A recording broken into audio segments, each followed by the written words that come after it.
Hi నమస్తే friends. ఈరోజు మన వీడియో వచ్చేసి లాస్ట్ వీడియోలో ఎర్రనెల్లి కోసము పురుగు కోసం అయితే స్ప్రే చేసామని చెప్పాను కదా, అది ఎలా ఉంది రిజల్ట్ అనేది చూద్దాము. రిజల్ట్ అయితే ఎర్రనెల్లి అయితే కంప్లీట్గా పోయిందండి, పురుగు కూడా తగ్గింది.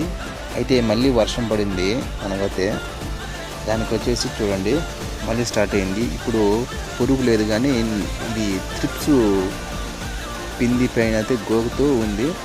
ఈ విధంగా గోగిన దానివల్ల కాయ పాలుగారి కుళ్ళిపోతుంది ఫ్రెండ్స్.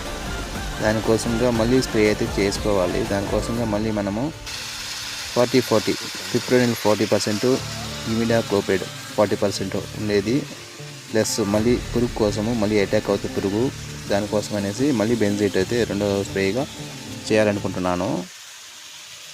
దాంట్లో మనకు వర్షం పడుతుంది కాబట్టి ఏదైనా ఫంగసైడ్ ఒకటి మిక్స్ చేసి ఈ 3 కాంబినేషన్లతో స్ప్రే చేద్దాం అనుకుంటున్నాను. చూడండి